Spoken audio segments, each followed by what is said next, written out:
Chapter 14th, Okay. श्लोक number 26th. मां च यो Okay. अव्यभिचारेण भक्तियोगेन सेवते सा गुणान् समतीत्य तान् ब्रह्मभूयाय कल्पते. ब्रह्मणो हि प्रतिष्ठा अहम् अमृतस्य अव्ययस्य च शाश्वतस्य च धर्मस्य सुखयस्य कांतिकस्य च. जी मोना आप पढ़िए हिंदी. हाँ जी. नीलम जी एक मिनट. नीलम जी 14 चैप्टर का 26 श्लोक पढ़ा है मैंने. ठीक.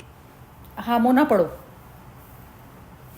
हाँ जी, एक सेकंड. और जो पुरुष अव्यभिचारी भक्ति योग के द्वारा, मतलब एक थोड़ा सा ऊपर का पढ़ लूं 24. मेरे को ये पढ़ दो कोई बात नहीं. वो ऐसे समझ नहीं आएगा. जो मान और अपमान में सम है, मित्र और वैरी के पक्ष में भी सम है, एवं संपूर्ण आरंभों में कर्तापन के अभिमान से रहित है, वह पुरुष गुणातीत कहा जाता है.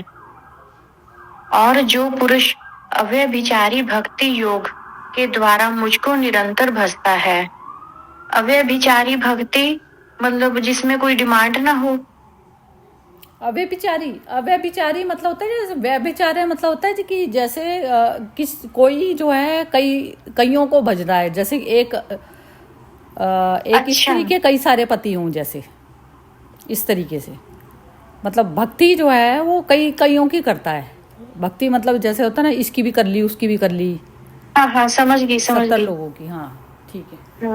वह भी इन तीनों गुणों को भली भांति लांग कर सच्चिदानंद घन ब्रह्म को प्राप्त होने के लिए योग्य बन जाता है, क्योंकि उस अविनाशी परम ब्रह्म का और अमृत का तथा नित्य धर्म का और अखंड एक रस आनंद का आश्रय मैं हूँ. जी बढ़िया. हर्षा जी आप भी पढ़िए जरा इसका ये 25 से 27 तक. हाँ पढ़ दिया जी. नहीं, ये हर्षा जी पढ़ेंगी इंग्लिश में. हर्षा जी अनम्यूट करके पढ़िए. 26 की 25 से 25 से पढ़ दीजिए. मोना ने 25 से पढ़ा है. अच्छा ठीक है, तो 25 से मैं पढ़ती हूँ. Alike in honor and dishonor, alike to friend and foe, relinquishing all undertakings, he is said to have crossed over the gunas qualities. इसका फर्दर एक्सप्लेनेशन पढ़ूं? हाँ, अच्छा है. मतलब ज्यादा लंबा नहीं है तो पढ़ दीजिए. हाँ ये अच्छा है इसका. A spiritual seeker attunes to the self while detaching himself from the gunas, the expression and effect. Practicing thus, he gradually crosses over the gunas. Arjuna had asked Krishna to describe the characteristic traits of one who has transcended the gunas. Krishna briefly explains them in this verse. A person risen above the gunas feels alike in honor or dishonor, the same towards friend or foe. The two pairs of opposites symbolize the subtle and gross worlds that a human being experiences. Honor and dishonor symbolize the range of opposites that disturb mankind internally, the different feelings and thoughts that subtle body experiences. Similarly, friend or foe symbolizes opposites in the external world, like wealth and poverty, heat and cold, health and disease, that the gross bodily contacts. A person rooted in self, having transcended the gunas, maintains his equanimity, serenity in and through all these internal and external differences. People undertake physical, mental, or intellectual works only for personal pleasure, contentment, fulfillment in life. This exercise becomes futile for a spiritually enlightened person. He is always in infinite bliss. That supreme state needs no more physical felt pleasure, emotional joy, or intellectual satisfaction. He is said to have sacrificed all undertaking. 26. and he who serves me with unswerving yoga of devotion, he, having duly crossed these gunas, is fit for becoming Brahma. In the third topic, ending with verse 18, Krishna had explained the consequential effect of the sattvika, rajasika, and tamasika gunas in a person. Therein the Lord subtly suggests the importance of crossing the gunas and attaining self-realization, the ultimate state of human existence. So, अभी यहाँ अब ये सब यही है, तो ये सब वर्स 18 और 19 का उसका डिस्क्राइब करता है. थोड़ा लंबा है, पढ़ूं मैं? नहीं, रहने दीजिए. मेरे ख्याल से ये अभी अपन लोगों के लिए एक्सप्लेनेशन का टाइम रहेगा ना. फिर चलिए, ठीक है. तो 27 खाली मैं वो बोलती हूँ. 27, I am the abode of Brahma, immortal, immutable, eternal dharma being and absolute bliss. Amrita, immortal. Abhaya is immutable. Saswata dharma is eternal. Aikantika sukha is absolute bliss. ये हो गया. ठीक है, बढ़िया. हाँ जी. ये सरिता जी एक क्वेश्चन. हाँ, बोलो. ये इस्कॉन वाले, ये जो अभयविचारी भक्ति है ना, इससे मुझे ध्यान है, जैसे इस्कॉन वाले हैं जी, ये कृष्ण को पूजा करते हैं. ये मुझे लगता है राधा की भी नहीं करते, ओनली कृष्ण की करते हैं. तो ये जो नवरात्रि वगैरह होते हैं, जैसे हम हिंदू धर्म में वो कंजके वगैरह बिठाते हैं, ये वो भी नहीं करते, कुछ भी नहीं करते. ये सिर्फ कृष्ण का करते हैं. तो इसका मतलब यही हो गया जो गीता में बोला भगवान ने, अभयविचारी भक्ति. नहीं, उस चीज को नहीं बोला गया. ये अव्यभिचारी एक्चुअली भक्ति जो पता क्या होता है, भक्ति ऐसा होता है कि जिस मैं बाहर से कृष्ण को तो पूज रही हूँ, लेकिन मेरे मन में क्या चल रहा है उस समय, किस चीज का थॉट चल रहा है, तो मैं उसी चीज की मेरी भक्ति चल रही है. फिजिकल चीजें मैटर नहीं करती है. अंतर इंटरनल जो है सिस्टम में आपके क्या चीज चल रही है, आपका जो लिंक है वो किस चीज के साथ जुड़ा हुआ है. जैसे आप बाहर से पूजा पाठ तो कर रही हैं, लेकिन अंदर मन में किसी और चीज़ की चर्चा वो चल रहा है, चिंतन. तो जिस चीज़ का चिंतन चल रहा है तो उसी की भक्ति होती है. तो अब जो भक्ति करते हैं, बेसिकली हम करते तो संसार की भक्ति करते हैं ना ज़्यादातर. परमात्मा की करता कौन है भक्ति? परमात्मा तो वो वाली अवस्था का नाम है ना, कि जो मतलब हम जो भी कर रहे हैं, यदि उसमें हम डूब के यदि वैसी चीज़ करते हैं जिसमें अपना मैं वाला जो तत्व है, मैं वाला जो चीज़ है वो भूल जाती है, तो फिर जो है वो मतलब जैसे मेरा अपना निजी कुछ भी नहीं रह गया, जैसे मैं अपने आप को ही भूल गई हूँ ना, तो तभी तो मेरे को रस आता है ना, जब मेरे अंदर जैसे एक शरीर होता है, शरीर की शरीर में जब कोई दुख तकलीफ होती है तभी शरीर की अनुभूति होती है ना हमें, कि शरीर में शरीर है ऐसा करके. ऐसे ही जब हमारे मन में चल रहा होता है कोई चीज़, तो मैं ही होता है ना उसमें. मैं सेंटर में होता है, मैं केंद्र पे होता है. ईगो मतलब ईगो केंद्र पे होती है, तो ईगो की ही भक्ति चल रही होती है. तो ईगो जब हटकर और जब सेंटर शून्य हो जाता है, तब वो वाली जो भक्ति होती है, तो वो एक के प्रति की भक्ति कही जाती है. हम तो व्यभिचारी वाली भक्ति करते हैं. व्यभिचारी भक्ति, हाँ, हमारी सबकी व्यभिचारी वाली भक्ति है ना. हम एक में कहाँ समर्पित हुए अभी. जब एक में समर्पित हो जाता है तब अव्यभिचारी वाली जो टाइटल है वो उसमें तब होगा कि सिर्फ एक शांति ही परमो धर्मा है. सिर्फ शांति के लिए कुछ भी सेक्रीफाइस करा जा सकता है. जी, आ गई ना समझ में? चलो ठीक है, अभी एक करके एक्सप्लेन करेंगे ना, तो और अच्छे से हो जाएगा ये. हाँ जी, ठीक है. हाँ ठीक है, बिमी जी आप स्टार्ट कीजिए. हाँ, इसके अंदर ना अव्यभिचारी भक्ति योग, इसके बारे में बताया भी हुआ है नीचे. केवल एक सर्वशक्तिमान परमेश्वर वासुदेव भगवान को ही अपना स्वामी मानता हुआ, स्वार्थ और अभिमान को त्याग कर श्रद्धा और भाव के सहित परम प्रेम से निरंतर चिंतन करने को अव्यभिचारी भक्ति योग कहते हैं. इसमें मुझे एक और कि जब ये पहली लाइन है ना, एक सर्वशक्तिमान परमेश्वर वासुदेव भगवान को ही अपना स्वामी मानता हुआ, इसका मतलब वो नहीं है कि जो जैसे मोना कह रही थी कि ये इस्कॉन वाले सिर्फ कृष्ण को ही मानते हैं और वो है. जब यहाँ पर भी सर्वशक्तिमान परमेश्वर वासुदेव भगवान की बात कर रहे हैं, तो उसके साथ उसके एट्रीब्यूट्स की बात की जा रही है। स्वार्थ और अभिमान को त्याग कर श्रद्धा और भाव के सहित परम प्रेम से निरंतर चिंतन करने को। तो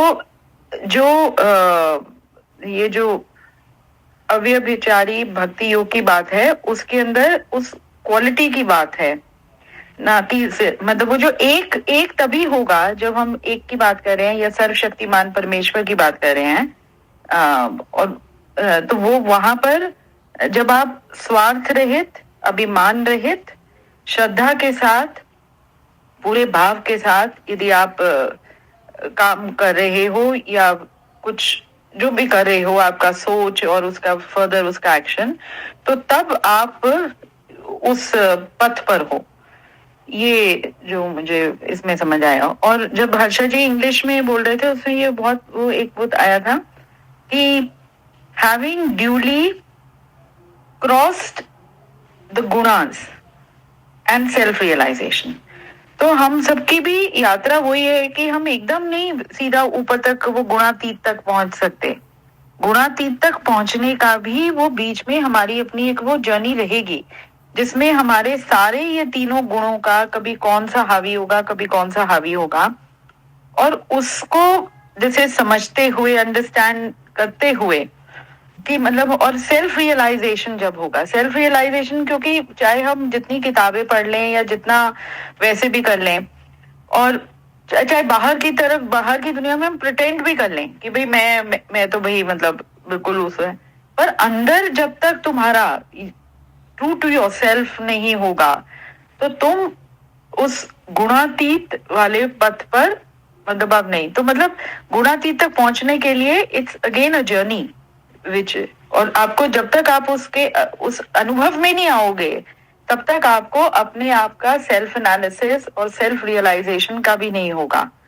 तो तब उन्होंने ये जो भगवान कह रहे हैं कि वही मान अपमान, तो आपका ये भी अभी भी हम सब, हमारे सबके साथ वही है कि we are still in that 3 phases। कभी कौन सा एक्टिव हो जाता है, कभी कौन सा सबड्यूड हो जाता है कि किसी के, पर वो कह रहे हैं कि गुणातीत होने के लिए वही हर चीज में संभाव, कोई तुम्हें कह रहा है कुछ वो है, मतलब if you just accepted that time. और मैंने ये बहुत बार देखा है, कई बार मतलब माय हस्बैंड टेल्स मी कि तुझे समझ ही नहीं आ रही, वो कहते हैं तेरी वो बेइज्जती कर रहा है।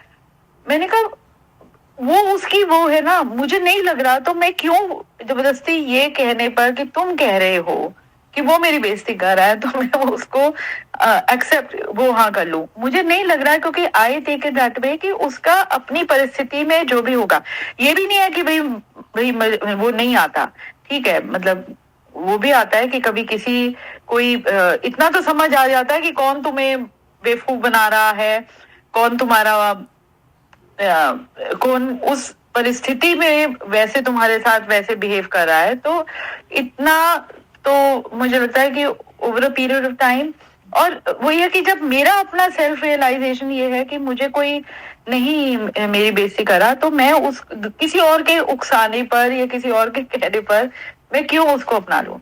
तो मैं उसको उस वे से ही एक्सेप्ट कर रही हूँ कि हाँ ठीक है, उसकी अपनी मजबूरी थी, उसने मुझे कुछ ऐसा कहा, और मेरी अपनी मजबूरी थी कि मैंने उसको उस वजह से समझा, या मैंने भी उसको कुछ यदि कह दिया उस समय, पर मेरा यदि मैं उस भाव से कि मतलब मैं सच्चाई के भाव पर काम कर रही हूँ, तो मुझे लगता है कि उसमें तब वो रह ही नहीं जाता बिल्कुल भी मान और अपमान, मित्र और वैरी। ना तुम्हारा कोई मित्र ना वैरी, मतलब तुम खुद ही हो एक्चुअल में देखा जाए तो। वो अपनी ही मन के उसमें कभी कभी तुम्हारा वही सेम चीज तुम्हें गुस्सा दिला सकती है, किसी में तुम शांत रहोगे।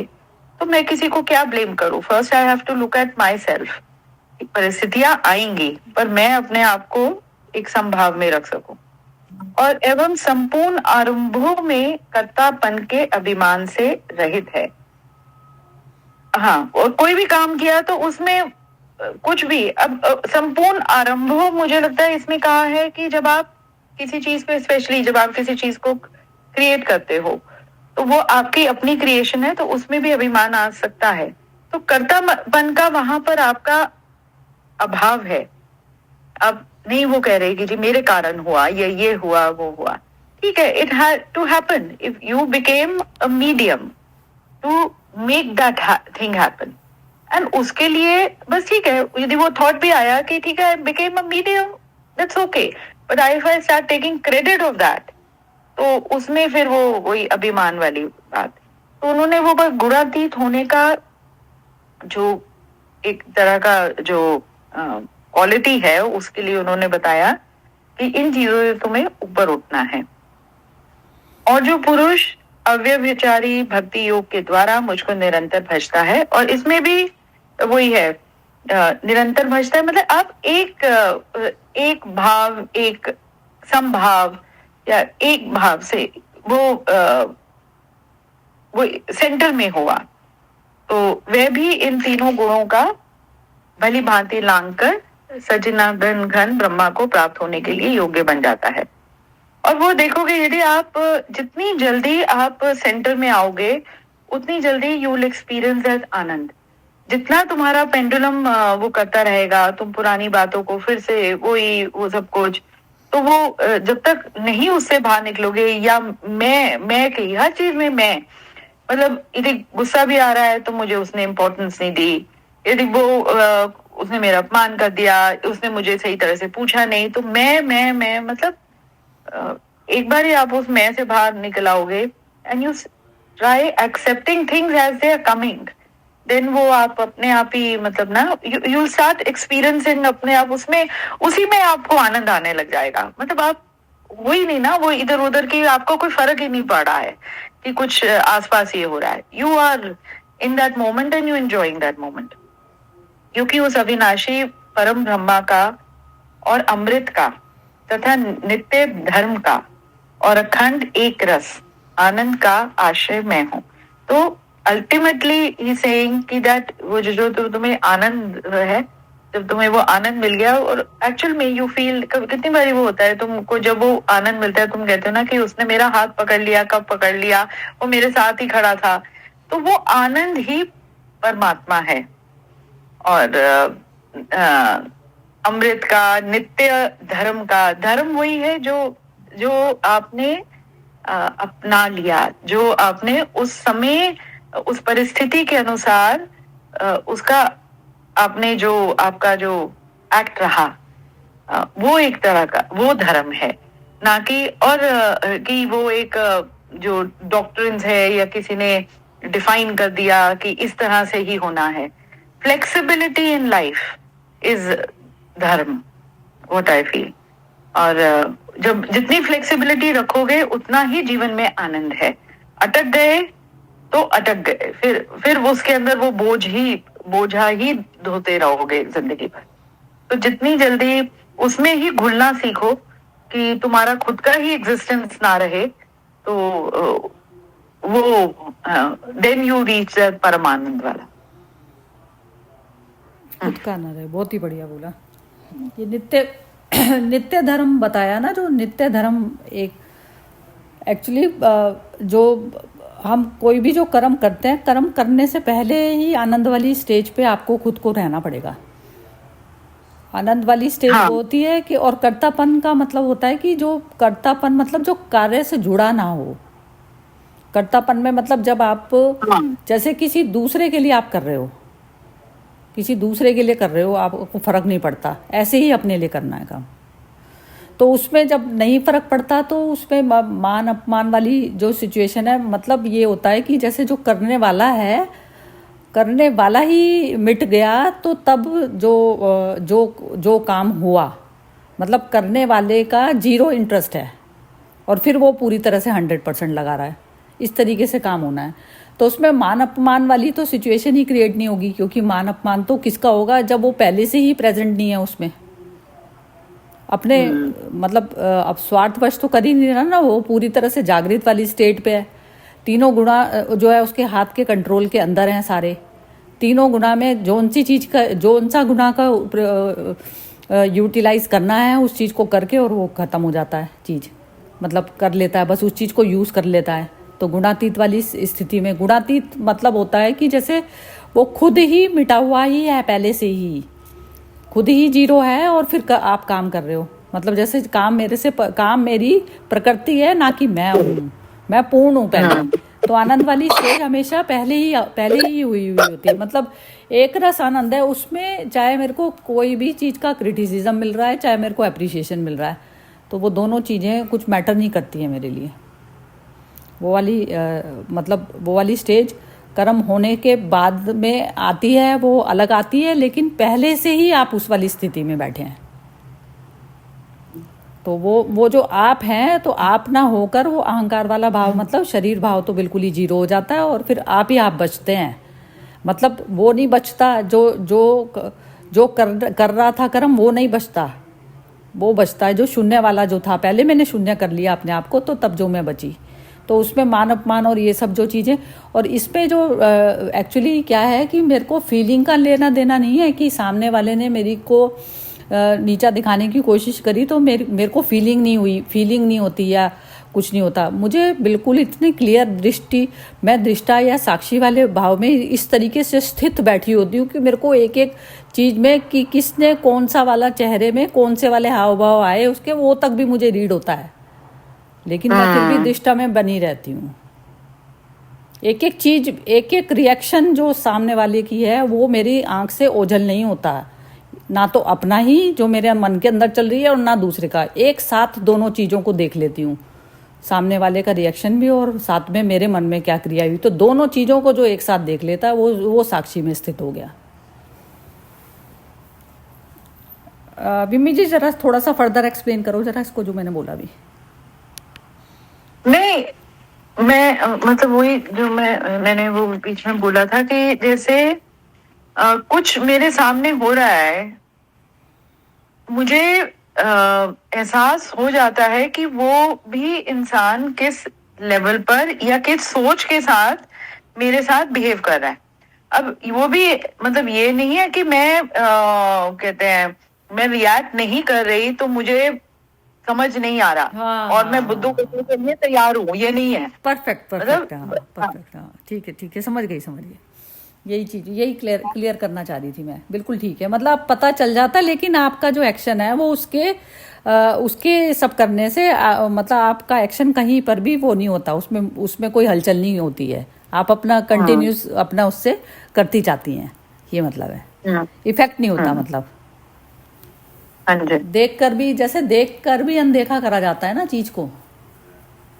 देख कर भी अनदेखा करा जाता है, वो चीज में इतना तूल नहीं दिया जाता कि उस चीज को मतलब इतना उठाने की जरूरत ही नहीं है कि ये जो है अभी जैसे एक नीचे रोलिंग स्टोन की तरह से जैसे एक पड़े वैसे वाले होते हैं ना, जो नीचे वाले उसमें लड़ झगड़ रहे होते हैं जैसे चीज में, वो आप इतनी ऊपर वाली लेवल पे बैठी हैं कि उस चीजों का फर्क नहीं पड़ रहा आपके उस पे। नहीं, और जहाँ जब बोलने की जरूरत हो तो वो भी आप बोल रहे हो। इतनी निडरता होनी चाहिए। बिल्कुल आप बोल भी रहे हो, बिल्कुल ठीक। पर बोलने का आपका अपना टोन डिफरेंट होगा। उसमें आप देखोगे आपका वो गुस्से वाला नहीं होगा। आप किसी चीज को एक मतलब सामने रखने को, उससे कि जैसे वो दूध का दूध पानी का पानी वाला बात, कि आप किसी चीज को बात रखने में तो आपकी टोन डिफरेंट होगी। और एक जगह जब आप अपने आप को सधियाने में लगे हो तो आपका वहां पर टोन डिफरेंट होगी। एक जगह वो तो रिएक्शन हो गया ना। वो तो जो टोन यदि आपकी वैसी वाली आ गई कि एकदम जो दूसरा वाला इंसान जो कर रहा है और उसके प्रति जो होनी चाहिए, वो तो एक नॉर्मल वाला हो गया ना कि कीचड़ का आपस में इंटरेक्शन हो रहा है ना। वो तो इंटरेक्शन जो हो रहा है एक अबव द जो स्काई हो रहा है और स्काई से नीचे धरती का हो रहा है, और एक धरती में फंसे हुए लोग कर रहे हैं आपस में ट्रैफिक जाम की तरह, तो वो चीज़ चलती है ना। तो वो तो उसमें ऊर्जा भी हमारी कम लगती है। ऊर्जा भी कम इस तरीके से लगती है ना कि आपके अंदर तो वो बवाल पैदा ही नहीं हुआ ना सामने वाली सिचुएशन से। तो आप अपनी जो ऊर्जा है वो अपनी उतनी लगाएंगे जितनी ज़रूरत है, जितनी वोल्टेज की ज़रूरत है, जितनी अप्लाई करनी है उतनी ही अप्लाई होगी बस एप्लीकेशन। यही कहते हैं बुद्धों का ना 2500 वोल्ट का भी करंट जो होता है वो ऐसा पास हो जाता है और बॉडी बिल्कुल ठंडी की ठंडी रहती है। और एक नॉर्मल इंसान जो है नॉर्मल गुस्से में भी उसकी जो है बॉडी पूरी गर्म हो जाती है, हल्का सा तेज आवाज में बोलने में। तो इस तरीके से जो है बुद्धो जैसा बनना मतलब ये नहीं है कि संसार को त्याग देना, संसार के भोगों में रमण करना अच्छी तरीके से और फिर भी जो है अलिप्त रहना, वो अवस्था जो है बुद्धों की होती है। बुद्ध ये नहीं होता कि वैराग करके बैठ जाए। बुद्ध जितना तो जो भोग सकता है वो तो एक नॉर्मल मनुष्य की सामर्थ्य ही नहीं है उतनी भोगने की। जी, अब इसके बारे में अब कौन बोलेगा? अनामिका नहीं, पहले मोना, चलो आप बोलो। आज तो आप काफी एक्टिव प्ले कर रही थी शुरू से। नहीं मतलब ऐसा कुछ है नहीं, मतलब मुझे लग रहा मतलब बस भगवान ने वही बताया, वही अभय विचारनी भक्ति मेरे दिमाग में वही थोड़ा सा चल रहा है, भी वही मुझे प्रिय है। हाँ बोलो, मतलब ये सारे वो गुण बताए हैं भगवान ने ना। हाँ, क्या चीज बताओ, एक्सप्लेन करो जरा थोड़ा सा। हाँ जी, मतलब जो मुझे निरंतर भजता है, जैसे आपने बताया, हम तो वह विचार है, हम तो संसार को भजते हैं, मन कभी शांति नहीं रहता। और ये जो इसमें भगवान ने बोला मान अपमान में सम, हम कहाँ मान अपमान में सम होते हैं।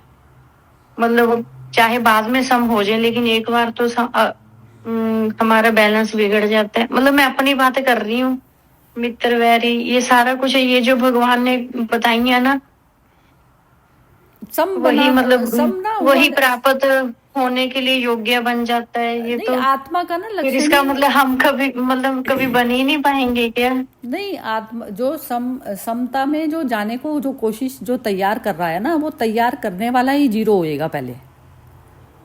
अच्छा, हाँ, तैयार जो हो रहा है ना कि सम कर लूं मैं, सम नहीं करके सम हुआ जाता। आत्मा में मर्ज होना मतलब ये होता है शरीर भाव से जीरो होना। जब कोई एक चीज कही जा रही है तो माइंड का सारा टोटल गेम चलता है। तो जब माइंड का चलता है तो माइंड को इतना ज्यादा महत्व क्यों देना है? माइंड तो आज कुछ है, मेरा कल कुछ है। वो तो हर प्रतिपल बदलती चीज पे तो जो प्रतिपल बदल जाए चीज तो वो सत्य की कैटेगरी में नहीं आती। इवन सूर्य, चंद्रमा, सितारे ये सब भी सत्य में नहीं आते हैं। सब कुछ ये सब सत्य नहीं है, सिर्फ चेतना मात्र एक सत्य है बस। और कोई सत्य कुछ जो क्षणभंगुर वाली चीज में आते हैं, चाहे इनकी हजारों वर्षों की लाइफ होती है, लेकिन फिर भी ये क्षणभंगुर वाली स्थिति में आते हैं। जैसे कहते हैं ना, ब्रह्मा का एक दिन जो है चारों युग के बराबर होता है, एक दिन एक रात, इस तरीके से होता है ना। तो ब्रह्मा मतलब वैसे तो देखा जाए तो चैतन्य वाली जो अवस्था होती है उसमें तो दिन रात कुछ भी नहीं होता।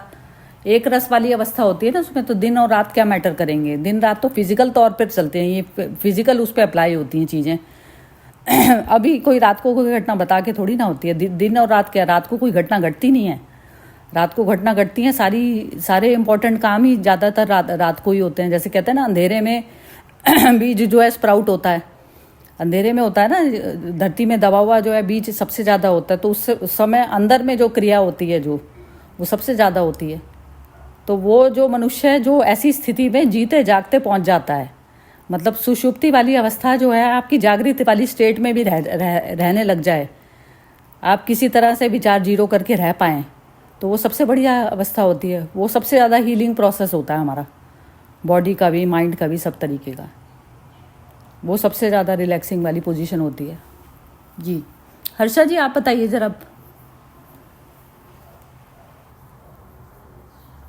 आज मुझे विम्मी जी में बुद्धा नजर आ गई। विम्मी जी तो रोज ही बुद्धा होती है हम। हाँ, क्योंकि क्या है, उन्होंने कहा ना, पति ने कहा कि तुमको समझ में नहीं आता है कि वो तुमको इंसल्ट कर रहे हैं। तो विम्मी जी की आवाज, जवाब जो था इतना सुंदर था। यही तो करुणा है कि उसकी परिस्थिति से जो वो गुजर रहा है वो ऐसा ही बर्ताव करेगा। तो हमें जब बचपन में हम लोग पढ़ते थे ना, तो हम लोग को ये रटा जाता था, पर आज इसका पूरा महत्व आया आपको।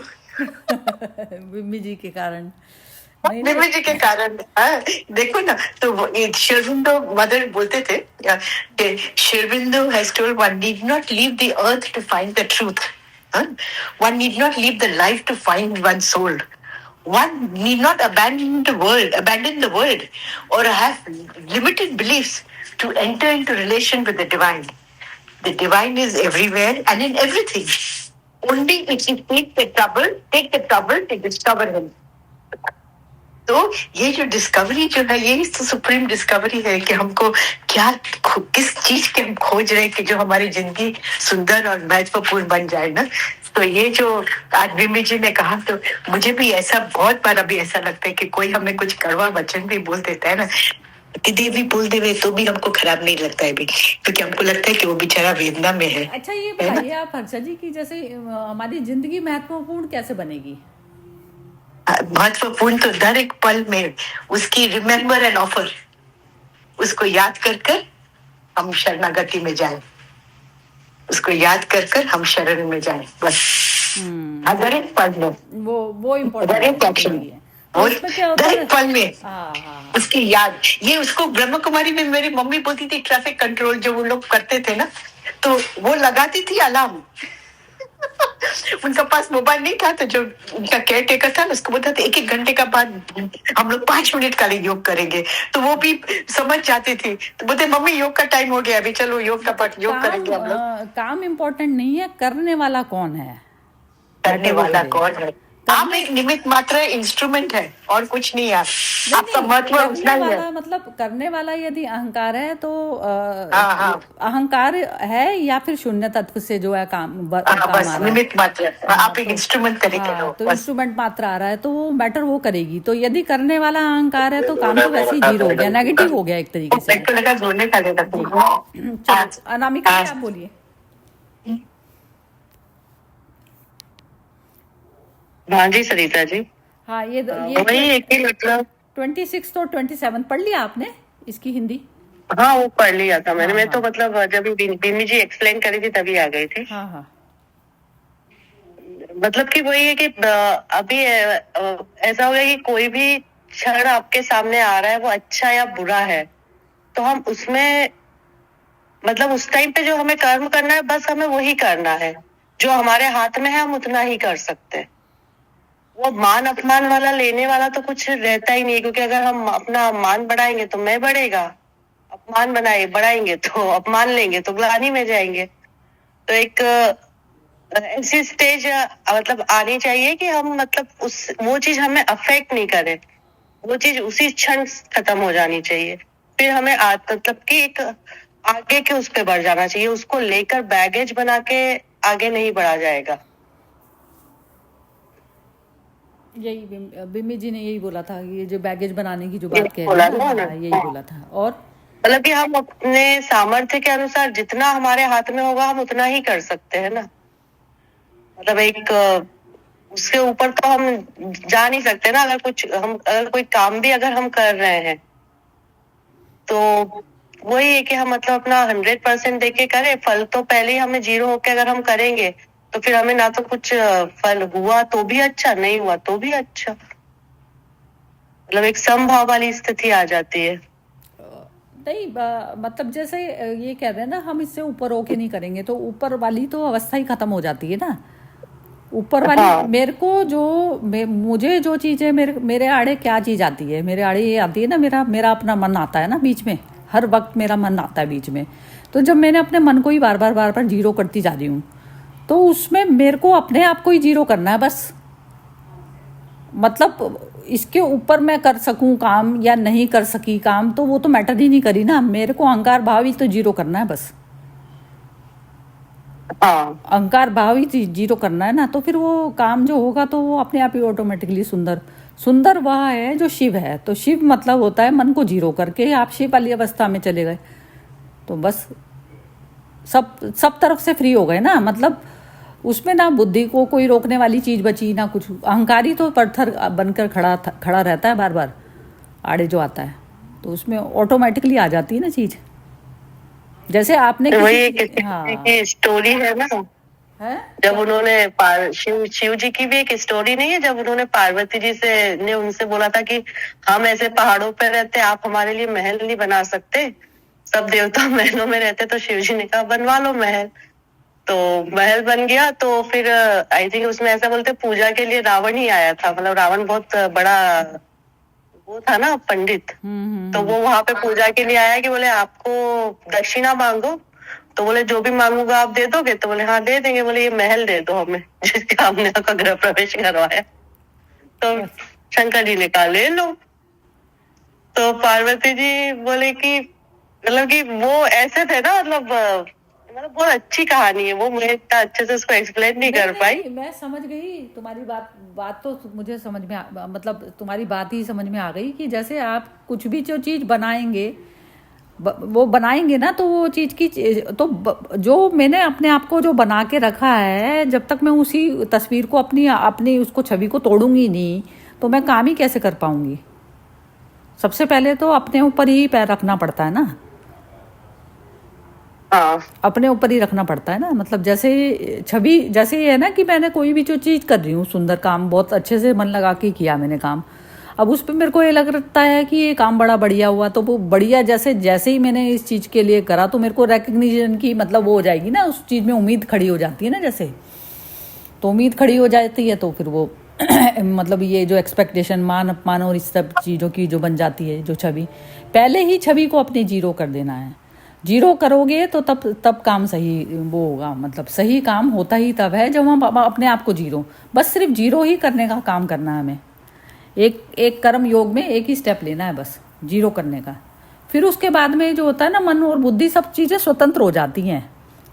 ईगो के अहंकार वाली भाव से अलग हो गई ना, अलग हो गई। अब बुद्धि पूरी तरह से काम करेगी तुम्हारी 100%। तुम्हें एक चीज़ का नहीं रहेगा ना डर कि दुनिया क्या कहेगी, ये चीज़ कर लिया वो चीज़ कर लिया। आपको जो सही काम होगा वो फलित होगा आपसे, ईश्वर का काम फलित हाँ, होगा वो ना। तो आप तो हर खत्म हो चीज़ के जाता लिए है। जैसे कहते हैं ना, जैसे आप अहंकार भाव जितना जितना जीरो करते जाते हैं तो उतना ईश्वर आप में प्रवेश करता चला जाता है। ईश्वर तत्व मतलब प्रवेश, तो मतलब एक तरीके से जैसे कहा जाता है ना कि ये वाला काम तो मैं इसी को ही सौंपूंगी, ये तो बस मेरा बिल्कुल ही वैसा वाला है, फेथफुल है, ये तो बिल्कुल सब कुछ ही कर देगा, इसको तो जो काम मैं कहूँगी वही कर देगा। ऐसे हमें बनना होता है ईश्वर के लिए, खाली हो जाना होता है अपना बिल्कुल। तो बस वो उतना ही होता है। मतलब अच्छा और बुरे की बात ही नहीं है, ना उससे ऊपर की है ना नीचे की बात है, उस पर कोई भी शब्द उस पर अप्लाई नहीं होता, उस चीज़ पे कोई भी चीज़ अप्लाई नहीं होती। वैसे तो मिम्मी जी ने खैर सब कुछ ही क्लियर कर दिया इसमें। मतलब हाँ, अब एक बार ये लास्ट वाला और पढ़ करो जरा अनामिका, आप अच्छा कर रही हो। मतलब मैं इसीलिए पूछ रही हूँ एक्चुअली, ये रेपिटिशन जो है ना इसीलिए चल रहा है, क्योंकि पहुँच गई हो आप वहाँ तक। हाँ, ये लास्ट वाला और पढ़ो नहीं जरा। पहुंचे तो अभी कोई नहीं है सरिता जी, अभी तो बस मन को जीरो करते हैं। जब कोई सिचुएशन आती है तो उससे बाहर आ जाते हैं बस, क्योंकि ये तो है ना, कोई बोलेगा तो बुरा भी लगता है, लेकिन ऐसा है कि वो अब उतना नहीं लगता है जितना पहले लगता था। कि जो पहले लंबा बैगेज चलता था उतना बैगेज नहीं चलता है। नहीं, अब उसका आपका निवारण ये कैसे जैसे करना है? अभी ये बिम्मी जी का ये अभी जैसे चल रहा है ना, जैसे जो इनकी जो एक्सप्लेनेशन चल रही है और तुम्हारी एक्सप्लेनेशन चल रही है, बिल्कुल मतलब एक जैसी टाइप की है दोनों की।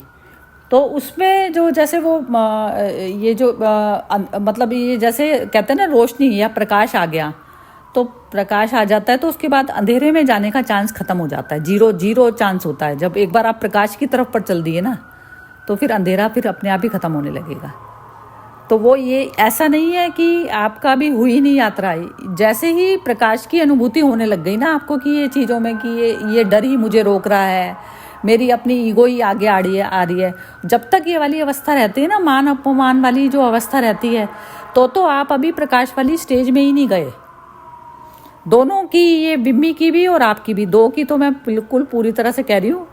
हर्षा जी की भी बिल्कुल मतलब है वो वाली स्टेज, क्योंकि ये होती है, लेकिन सडन में कभी हल्का सा मुझे दिखता है आता हुआ।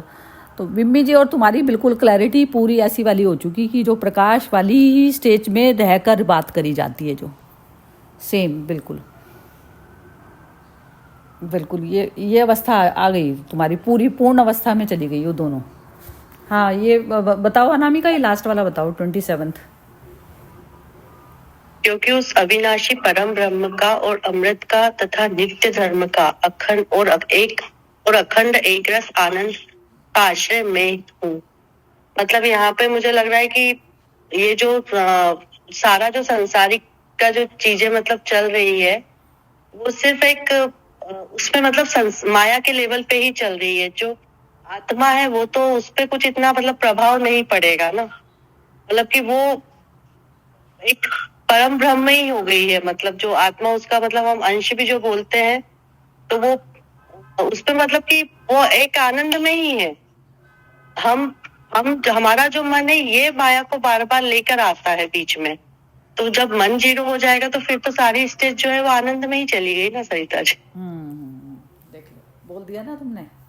और वो एक रस वाली अवस्था कैसे रहती है? एक रस वाली वो होती है कि मन वाली अवस्था को, मन को भी आप देखते रहते हैं कि मन इस तरीके की हलचल कर रहा है, हलचल कर रहा है, करता है मन 100% रहता है। ऐसा नहीं होता, जब तक शरीर है मन रहेगा, तो मन रह रहा है। लेकिन एक रस आनंद वाला जो अवस्था होती है वो पूरी तरह से साक्षी वाली भाव, पूरी तरह से जागृत वाली अवस्था हो गई ना, कि उसमें दिखता रहता है मन ये हरकतें कर रहा है, अभी बेचैनी हो रही है, इसमें ये सब हो रहा है, ये चीज़ें हमें दिखने लग जाती है।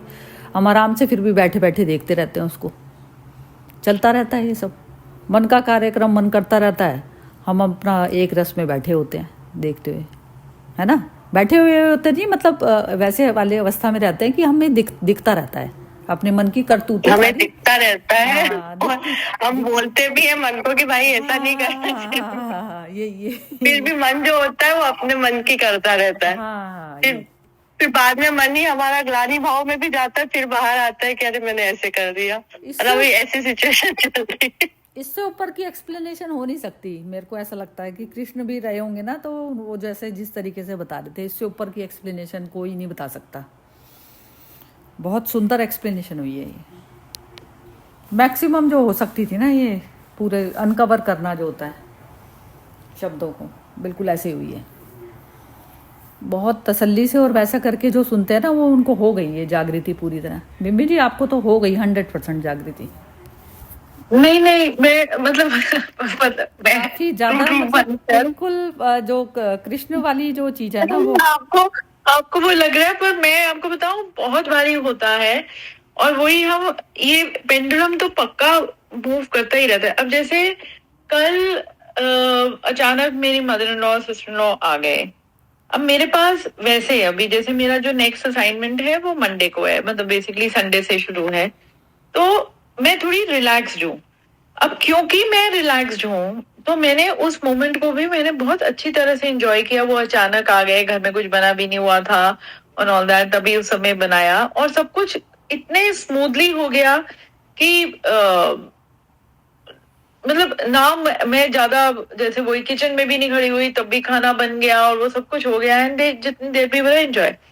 पर मैं वही सोचती हूँ कि इन केस वैसे होता कि वो अचानक आ जाते और मेरा अगले दिन इवेंट होता, तो क्या मेरा वही भाव रहता? मैं तो बिल्कुल विचलित होती, मैं तो बिल्कुल हो आ गए, मतलब ये मन में बिल्कुल आता, अब कैसे ये जल्दी निकल जाए और ये हो जाए वो हो जाए, वो मुझे बनाना पड़ेगा।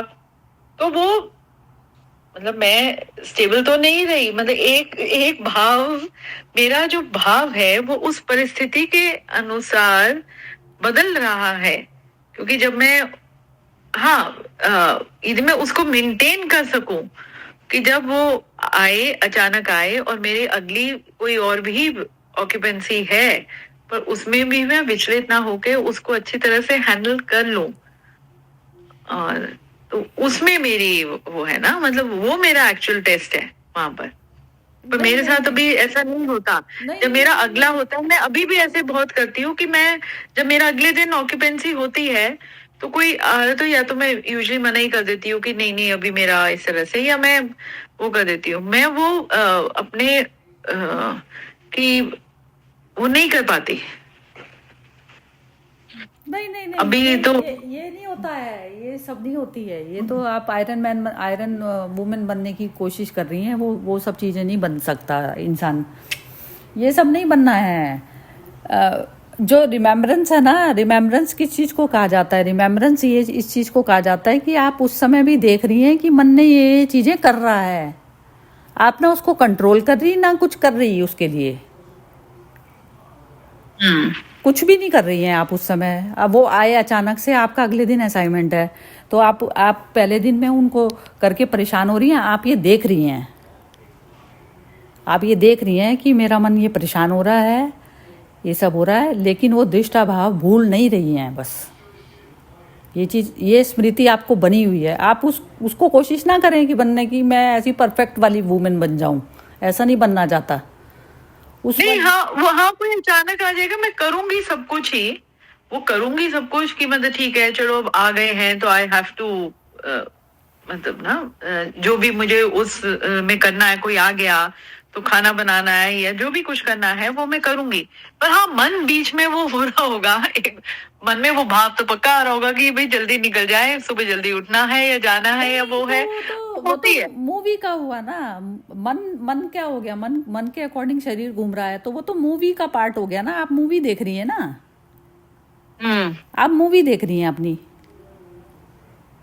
ये चीज, ये उम्मीद ही करनी गलत है अपने आप से कि ये जो चीज में ये जो है ऐसा वाला हम कह रहे हैं आत्मा में। आत्मा तो स्थिर तत्व है, आत्मा थोड़ी ना कोई भी ऊपर नीचे होती है। आत्मा वाली स्थिति वो होती है जो वो मन के जो घूमने को चलने को पूरी तरह से देखकर फिर भी वो उसमें बनी रहती है। ये तो आप चल रहा है ना, जैसे मेरे मन में भी आ रही है ये चीज़ कि ये बेमतलब के क्यों आके बैठ गया। अब मेरा तो अब कल को ये था, ये चीज़ें, ये सब कुछ चीज़ें चल रही है, शरीर में कर भी रहा है। मैं किचन में खाना बनाते हुए 10 गालियाँ भी दे रही हूँ उसको करते हुए में, तो भी मेरा दृष्टा भाव मेरा बना हुआ है, चल रहा है। ये सब सारा कार्यक्रम चल रहा है टोटल। ये तो मूवी का पार्ट है ना। मैं मूवी से अलग देखने वाली प्ले में हूँ ना, मैं तो देखने वाली हूँ। तो देखने वाली स्थिति में उस वाली अवस्था में आपको खुद को बस ये उस वाली अवस्था में रहना पड़ेगा। बस करने दो जो कुछ कर रहा है वो, मन को थोड़ी ना रोकना है हमें। 10 चीज़ें सुनानी है, बुरा भले शब्द भी कहने हैं कि ये जो चीज़ें ये क्यों आके परेशान कर रहे हैं, बेमतलब कि क्यों आ गए, वैसे हो गया वो हो गया, वो सब। वो एक मन जो है वो डरा सा भी हो रहा है, वो बाहर से अपना रिएक्शन भी दिखा नहीं रहा। ये सब जो चीज़ें, ये सारा कुछ मूवी चल रही है। पर उस हो तो उसमें हो ना कि मैं ऐसी स्थिति में विचलित ना हूं। मेरी कोशिश तो ये होनी चाहिए ना कि मैं अपने आप को, यदि उस समय जो समझाना ही उसे कहो, ये जो कि देखते ठीक है आ गई, now I देखते take to them. देखते देखते देखते ही ये वाली स्थिति अपने आप ऑटोमेटिकली आ जाएगी। देखते हाँ। देखते ही देखते ही रहो। जैसे जो आप जो बोल रही, ये बात कह रही थी ना कि यदि वो एक दिन पहले आ जाते तो ये भी आपका मन कह रहा है कि एक दिन पहले आ जाते तो ऐसा हो जाता। वो सब चीज़ें, ये सारी चीज़ें मन में चल रही है ना, मशीन में चल रही हैं ये चीज़ें, सब कुछ मशीन में चल रहा है। लेकिन मैं तो दिष्टा हूँ ना। मेरा कहने का मतलब है कि I would want to be in that kind of a situation क्या उस कहते हैं अवस्था में, कि जब कोई इस तरह से अचानक आ भी जाए और मेरा अगले दिन वो है कुछ, तो मैं उसको, उस मोमेंट को जब वो आए उसको भी मैं पूरी तरह से एंजॉय कर सकूं और कुछ भी जैसे वो नेगेटिविटी ना आए। जैसे अभी भी वो होता है कि जैसे किसी का, जैसे मेरा अगले दिन इवेंट है और किसी का, अब वही नवीन के एक फ्रेंड का आया हुआ है कि एक दिन पहले उनका उसका कुछ वो मतलब ऐसे ही घर में बुला रहा है, और नवीन ने मुझे कहा, तो मैंने कहा नहीं अगले दिन तो मेरा इवेंट है, तो उस दिन का रहने देते हैं। तो मैं अभी उस सिचुएशन में अपने आप को वो नहीं ला पाती। मतलब पहला जो रिएक्शन वो होता है ना, वो ये होता है कि अवॉइड कर दूं कि अगले दिन, अरे मैं वो मेरी तैयारी भी हुई होगी पूरी वो, पर पता नहीं वो मैं उस भाव से अभी तक वो भाव से बाहर नहीं आ पाती। मतलब सहज वे में नहीं आ पा रही हो, ये कहना चाह रही हो ना। सहज नहीं सहजपन नहीं आ पाता उसमें। वो कंटिन्यूस वो चलता रहता है, चाहे सब कुछ हुआ है। एंड आई नो मैं सुबह जल्दी उठ के मैं आधा घंटा और उठ के पहले जल्दी उठ के कर भी लूंगी, उसको एक बार रिवाइज कर लूंगी, सब कुछ कर लूंगी। और आई नो कि इतनी तैयारी की हुई है कि इतना वो भी नहीं है, क्योंकि अब ओवर द इयर्स पता चल गया है कि हर बार ही ऐसे होता है। पर थोड़ा सा वो सहजपन अभी भी नहीं आ पाता। कोई आता है तो फर्स्ट थॉट विच कम्स, ओहो, मतलब मैं उस भाव से अपने आप को बाहर नहीं निकाल पा रही हूँ। एक बार जरा और इनसे पूछते हैं, जरा एक बार हर्षा जी से और पूछते हैं। हाँ जी हर्षा जी, आप बताइए जरा बिम्मी जी का सॉल्यूशन कुछ।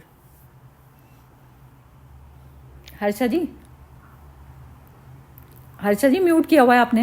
यस, मैं आपको बिम्मी जी का ऐसे ही मुझे याद आया कि जब मेरे ससुर बीमार थे ना, तो रिलेटिव्स बहुत आते थे इधर में। We got very big family no, और बिन बुलाए जब भी आ जाते थे, suddenly bell will ring at 2 o'clock 3 o'clock ना। तो एक बार ऐसा हुआ कि स्टाफ भी सब बेचारे थके हुए थे ना, because the whole day things activities are going on ना। तो हमने ऐसे ही पूछा चाय और बिस्किट क्या चाय के साथ क्या लेंगे, और मेरे को स्ट्राइक नहीं हुआ कि मैं तभी तुरंत, क्योंकि लोग सब तभी सोए थे, आराम कर रहे थे, और खाना भी देरी से हुआ. They should think and come. Actually, what I was going to tell Bimiji, that when there is true love, you always call and go. You'll never go impromptu. You know, you say कि भले अपना ही, take it for अपना ही है, पर एक courtesy होता है कि call करकर आप आओ, so that other person also is in a state, you know, of receiving you.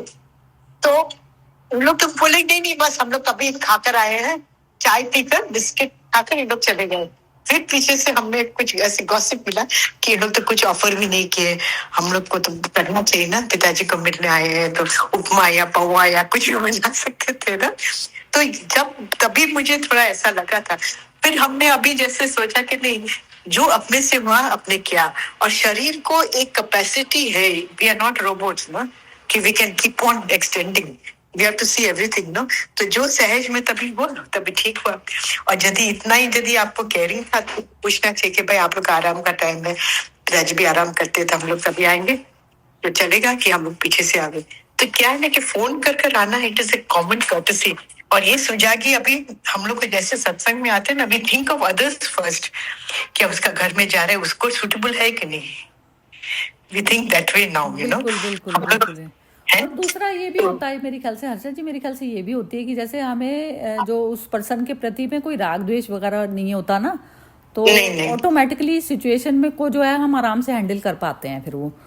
और बिना राग द्वेष के जो है ना, जैसे कोई भी जो चीज जो नहीं होनी होगी नहीं होगी, और जो होना होगा वो होके ही रहेगी चीज, ऐसा हो जाता है. तो उसमें नहीं बनता. नहीं तो सही बात है. तो अभी जो हम लोग, और मैं जो बात करती हूँ, तो मेरे चाचा ससुर भी साथ में रहते थे, अंकल भी साथ में रहते थे, स्टाफ भी कितना जन को फ्लैट में रख सकते ना भैया. तो मैं ये नहीं समझती कि कोई आए मेहमान और दोपहर के बिन बुलाए और मैं किसको उठाऊं कि अभी चलो कुछ बनाओ. That is against my principle. तुमसे खुद से होता है तुम करो, नहीं तो जो होता है वो दे दो, है ना. तो ये एक चीज हमने, even you should also have this, don't have any guilt in your mind, because you have a long way to go.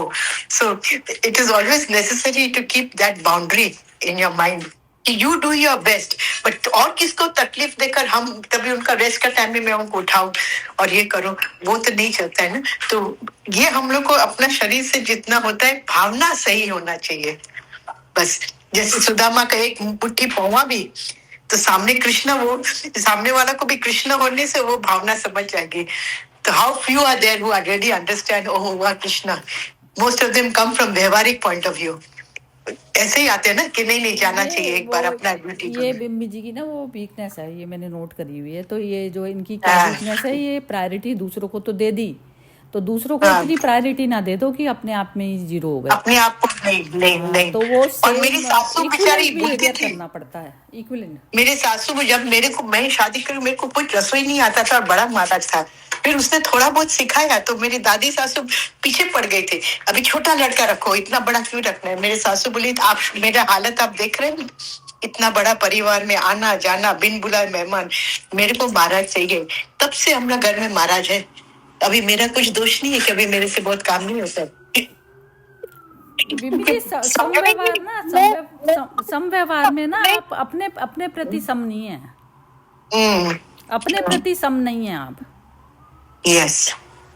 नहीं, मैं वो ही कही थी, मतलब वो नहीं है ये जो आप वो कह रहे हो ना कि प्रायोरिटी देने का किसी को, कि मतलब किसी को इतनी प्रायोरिटी दे दी और अपना वो नहीं है मेरे साथ. मतलब मुझे वो नहीं लगता. हाँ, कहते हैं ये वो है कि शायद वो घर से हमेशा से वो संस्कार वैसे मिले कि जो भी आया घर में, चाहे बिन बुलाए भी आया, तो उसको पूरा थोड़ा मतलब अपना दो.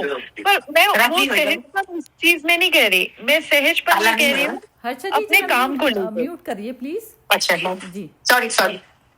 हाँ जी. सहजपन में अपने काम को लेके ज्यादा कह रही हूँ कि मतलब वही, जब मैं फ्री हूँ तो मुझे कहते हैं कुछ वो दिमाग में वो नहीं होता. पर जब मेरा आगे पीछे कुछ वो होता है तो मैं थोड़ा सा वो हो जाती हूँ कि मैं शायद उसमें भी मुझे लगता है कि कहीं ना कहीं मेरा वो नेचर वैसे बन गया है कि मुझे प्री प्लानिंग करने की बड़ी आदत पड़ गई है शुरू से. तो और जब तक वो उस तक ना पहुंच जाए कि जब तक मेरे मन से मुझे सेटिस्फैक्शन ना मिल जाए कि I have given that work, my work मतलब प्रोफेशनल वर्क, मैंने उसको उसके सिंसियरली उसके ऊपर काम कर लिया है, तो जब तक वो सेटिस्फैक्शन नहीं आती वो मुझे अंदर से कौंधता रहता है। और उस चक्कर में मैं थोड़ा सा जैसे वो सहज भाव में नहीं आ पाती। जैसे जब हम आउट स्टेशन भी जाते हैं, मैं आपको बताऊं क्या होता है कि वहां पर तो एक दिन पहले जाओ तो ऐसे ही वो कहते हैं मतलब 11-11 बजे तक हम बिल्कुल स्टेज पर खड़े रह जाते हैं कि उनकी रिहर्सल करवा रहे हैं और वो आ रहे हैं, कोई कोई हो गया, तो उसमें भी मुझे कोई वैसे प्रॉब्लम नहीं होती। पर जब मुझे थोड़ा सा वो जरूर रह जाता है कि ये लोग एक ही चीज को 10 बार ही हमसे करवाए जा रहे हैं, दूसरा वो नहीं कर रहा, उनको भी समझ आ गया है, वो कर लेंगे, हैंडल कर लेंगे। पर अब ठीक है, वो सबको थोड़ा सा ये होता है कि प्राइम मिनिस्टर का इवेंट है, कुछ गड़बड़ ना हो जाए, ये वो है। तो मैं उनको बार बार कहती हूँ कि भाई आप 11-12 बज रहे हो, आप लोग बिहाइंड द सीन्स हो, हम लोग in front of the facing the camera, हमारा उस समय दिमाग, आंख वाँख सब कुछ खुली होनी चाहिए। So I need to go back and I need to, आप जो भी इतनी सारी changes, I will again go back in the room and be working on it. मतलब मेरा काम अभी यहाँ पर खत्म नहीं हुआ, तो वो ना वो जैसे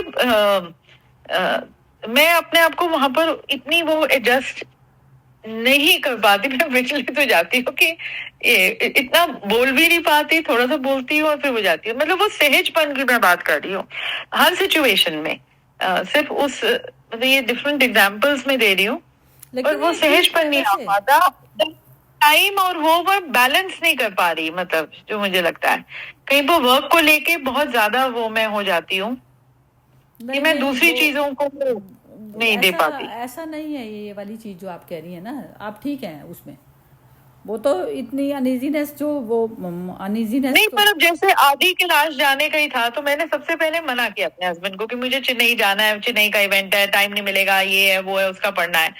पर अब वही है कि उस समय तो मैं कहूँ कि उस समय भगवान ने ही एक तरह का राह दिखा दी, या जैसे ना हाथ रख दिया कि, और थ्रू आउट मैंने कोई स्क्रिप्ट साथ लेके गई, कुछ नहीं किया, लैपटॉप साथ लेके एक बार भी नहीं खोला, और वो हो गया। और उसके बाद मैंने कर लिया इवेंट, चेन्नई गई, आराम से घर वापस आई, एक दिन था बीच में, एक दिन में अच्छी तरह से हो गया, वहां भी हो गया।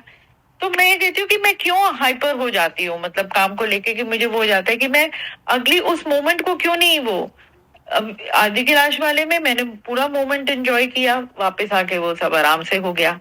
तो वो सहजता के अंदर कहीं पर मुझे वो लगता है कि मैं उसमें वो नहीं हो पा रही। हो भी जाता है, सब कुछ हो रहा है, सब कुछ अच्छा हो रहा है, इफ आई लुक बैक सब कुछ कितनी अच्छी तरह से हो जाता है, वो टाइम भी मिल जाता है, पर वो हाइपरनेस आ जाती है उस समय। मुझे तो ऐसा लगता है कि वो आप थोड़ा सा उसको वो लेती हैं, थोड़ा सा मतलब जैसे इंटेंस तरीके से लेती हैं आप उसको, इवेंट को। हाँ, वो तो मैं लेती हूँ कि मतलब मुझे होता है कि if someone has hired me and if someone is paying me, नहीं, I need to do. Inner honesty clear, inner honesty पूरी है तो उसमें सहज भी आप, वो अपने आप आ जाएगा, वो आ जाएगा, वो आप उस वाले उस पे रास्ते पे तो चल रही है ना, वो अपने आप में वो वाली अवस्था आ जाएगी आपकी। काम तो करोगी आप, लेकिन है ना अंदर से वो नहीं रहेगी, अंदर से इस तरीके से बंधापन नहीं रहेगा, वो वो बंधापन नहीं रहेगा, वो आ जाएगा, वो इजीनेस जो कह रही है ना आप, वो इजीनेस आ जाती है ना, जैसे आ जाएगी वो उस चीज को ना, जैसे ये चीजें एक नॉर्मल तौर पे ले लेता है ना, जैसे ड्राइविंग करने में ही एक इंसान जब ड्राइव करता है तो वो सारी चीजें जब शुरू में जब सीखता है तो एक एक चीज ध्यान से करेगा, सब चीजें जब आ जाती है तो एक स्मूथ हो जाती है। तो ये जो इवेंट वाली भी जो चीज़ है ना, मतलब आपके लिए एक नॉर्मल चीज़ हो जानी चाहिए उसमें, चाहे प्राइम मिनिस्टर का कर रही हो चाहे एक नॉर्मल पर्सन का कर रही हो। हाँ, वो नहीं है मेरे तो वो अंदर, मैं अंदर में जो है ना वो हार्मोन वैसा बनने लग जाता है कि जैसे एक सामने वाली पोजीशन में वो हमने इतना बड़ा मान लेते हैं, जैसे अंदर से, अंदर कहीं मन के कोने में बड़ा माना हुआ है उस चीज को।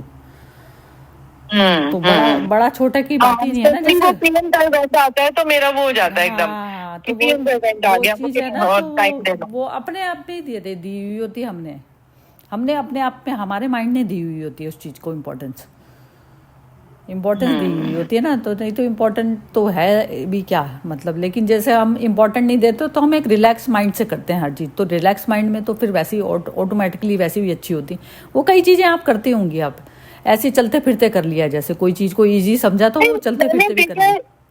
जैसे पीएम इवेंट्स की मैं बात बताऊं तो मेरे उससे पहले जो वो ये कि पीएम का इवेंट आया तो एकदम मन में वो हलचल और जैसे ज्यादा इम्पोर्टेंस और वो, पर जब मैं कर रही होती हूँ और जिस दिन इवेंट होता है और अगले दिन क्योंकि हम काफी जल्दी पहुंच जाते हैं वहां पर, तो तब एकदम माइंड काम कंपोज, और तब लग ही नहीं रहा होता है कि भाई इवेंट के लिए खड़ी हूँ या पीएम ने आना है या वो है, तब एकदम हो जाता है। उसमें मुझे लगता है कि शायद तैयारी इतनी हो गई होती है या जो भी है पता नहीं क्या, पर नहीं जैसे वो आपको आता ना है वहाँ पर जब तो आप होता ही करती है। हो तो आपको ना कोई ऐसा नहीं लगता कि कोई अलग से कोई चीज़ बहुत बड़ी हो रही है। एक पीएम के हाँ तब नहीं नाम से, लगता, हाँ पर पहले पीएम के, लगता है, पहले हाँ लगता है, वो पीएम के पहले ऐसे लगता है। वो तो आप अभी तो अपने लिए कह रही हैं, लेकिन जैसे आप हमें ही बताएंगी तो हमें लगेगा कि भाई बिम्मी जी ने तो पीएम का करा, तो ये चीज़ में हम लोग खुद भी इम्पोर्टेंस ऐसे दे देते हैं ना, ऐसे किसी उसको बहुत बड़ा बता दिया अंदर मन ने, तो बड़ा छोटा वही समावस्था वाली अवस्था ही खत्म हो गई ना, गीता के अकॉर्डिंग वो खत्म हो जाती है ना सिचुएशन। अब जैसे वार भी वार नहीं थी ना, महाभारत थोड़ी ना थी कृष्ण के लिए, अब किसी के लिए बहुत बड़ा युद्ध था कि इतने करोड़ों लोग उसमें गए, तो वो चीज़ है ना, तो वो आप कितनी आप अंदर से माइंड की मतलब उसमें मटेरियल चीज़ को मटेरियल नहीं मान रहा, उसको इम्पोर्टेंस दे रहा है, तो वो चीज़ होती है हमारे साथ। तो जितना जितना जैसे आप उसमें हटते जाते हैं ना, प्रकृति वाले नहीं, अपने स्वरूप में स्थिति होती जाती है, तो तब आती है ये, आ जाएगी। लेकिन आपके अंदर भी ये चीज़ धीरे धीरे तो आपकी ये इसमें वाणी में बिल्कुल ऐसे हो गए, कृष्ण की वाणी जैसी हो गई, बिल्कुल आ जाएगी। लेकिन ये वाली जो आपकी स्थिति है ना, क्योंकि आपने ये देख ली अब कि ऐसे हाइपर होता है मतलब मन, तो ये चीज़ देख ली ना आपने, धीरे धीरे ख़त्म होने लग जाएगी। अभी पहले तो क्या होता है ना, ये नोटिस में नहीं आती हमें, हम उस चीज़ के पीछे भागते हैं कि ये हमें मिले, ये चीज़ हम मतलब इसमें से होके गुजरें, ये ज़्यादा से ज़्यादा है। तो पहले तो हम सपनों में जी रहे होते हैं, फिर सपनों से जब सपने हमारे थोड़े पूरे होने लग जाते हैं, तो पूरे होने लग गए, तो पूरे होने के बाद में मतलब रोज़ भी मिलेंगे तो भी आपको कोई फ़र्क नहीं पड़ेगा, ऐसी भी अवस्था आती है। तो वो अपने ऊपर ही होता है, मतलब जैसे बस वो खेल जैसे बड़ा इजी लगने लग जाता है ना, कोई भी चीज़ ऐसे ही होता है। बस वो सारा कुछ ये गेम बस ये है कि मैं खुद क्रिएट करती हूँ, ये चीज़ पता होनी चाहिए कि मेरा अपना माइंड करता है ये चीज़ क्रिएट, कोई दूसरा नहीं। चलो, और किसी को तो नहीं कुछ कहना? मोना, आपको तो नहीं कहना कुछ? मुझे याद आया, आप अच्छा मोना बात कर। हाँ मोना कुछ बोलना नहीं चाहती? नहीं, मैं कह रही थी नहीं, कुछ नहीं कहना। अच्छा ठीक है, हाँ हर्षा बोलेंगी। कृष्ण जी, मेरे ससुर है ना, चाचा ससुर वो शादी नहीं किए थे ना, तो वो जाते थे ओहायो अमेरिका में, जहाँ कृष्ण जी का जो अमेरिका में है ना सेंटर, तो सुबह में जब रात को डिस्कशन होती थी तो कृष्ण जी उनको पूछते थे, sir is it okay if we go for a walk together at 5:30, will it be suitable for you? So चाचा बोलते थे yes yes sir, I am ready to go. तो जैसे 5:30 बजे से वो खोलते थे दरवाजा कि भाई कृष्ण जी आएंगे, अचूक 5:30 से पहले कृष्ण जी उधर हाजिर होते थे खड़े होकर। बोलते sir I am waiting for you, I don't want to wake you up, I have come 5 minutes earlier also, but I told you 5:30 and I kept to that time, you know. तो ये etiquette जो थी ना, जो truly spiritual होता है ना, उनका एटिकेट भी बहुत अलग रहता है। तो जो जैसे बोलते हैं ना कि बिम्मी जी को भी, जैसे मैं वही बोल रही थी, जो भी इवेंट होता है ना, nobody is spiritual, you are doing it as a political event. Modi ji में भी स्पिरिचुअल, बट आपको अपना जो बैलेंस है ना वो रखकर चलना है। No stress, no extra importance, बड़े छोटे में सब, जैसे सरिता जी बोलते हैं ना, सब इवेंट्स समता में आप आ जाएंगे ना, आपको आस्ते आस्ते आपका स्ट्रेस ही चला जाएगा, देखिएगा आप। ठीक है, बिल्कुल है ना? आ गए इसको समझ में तो आता है, एक्चुअली समझ में तो सबके आने लग गया। यस यस यस बस वो यस। किसी टाइम जैसे बिल्कुल इंसान वैसे कर देगा ना, जैसे बिल्कुल नॉर्मल, उसके लिए खुद के लिए कोई चीज बहुत वैसी नहीं रह जाएगी। तो मैं मेरी मदर इन लॉ को बहुत दाद देती हूँ, उसने सबके विरोध होकर खड़े होकर हम लोग को बहुत साथ किया है। और बोले जो मेरी हालत हुई मेरे बहू लोग को ये हालत नहीं होनी चाहिए। इतना उनका ख्याल था वो लोग, और इतना नॉट एजुकेटेड, वेरी सिंपल, तो बट स्टिल समझ बहुत आ गई थी। तो करुणा में जो रहता है ना, तो उसको समझ में बहुत अच्छा सब चीज आ जाता है, जल्दी समझ में आ जाता है दूसरे की वेदनाएं। हाँ, दूसरों की समझ में तो आए वेदना, लेकिन ये ना हो कि हमारे ऊपर हम भी बीमार हो जाएं दूसरों की उससे। नहीं, दूसरे की वेदना मैंने हम लोग की तकलीफ तो मैंने खड़ी ले गई, बोले कि नहीं हमको चाहिए, हमारा चाहिए, आप लोग का कुछ खाने पीने का ठिकाना नहीं है, कोई भी मेहमान आ जाता है। हाँ, बिल्कुल बिल्कुल ठीक है। पहले अपना यार, और हमारे देरानी हंसते थे, हम बोलते हम लोग को सोने के सिंगर में बांध दिए हैं, पर ठीक है ये भी हमारी जरूरी थी शायद, जब सब तो वही होते। नेचर उसी चीज से गुजारती है हमको। हाँ, सिखाती, बहुत सिखा देती है, प्रेम भी बहुत सिखाती है। बिल्कुल बिल्कुल। हम परिवार में प्रेम भी बहुत रहता है। चलो जी, कल 15 चैप्टर शुरू करेंगे इसका। ओ बहुत अच्छा है। चलो ठीक है जी, ओके जी, ओके, जय श्री कृष्ण। जय श्री कृष्ण।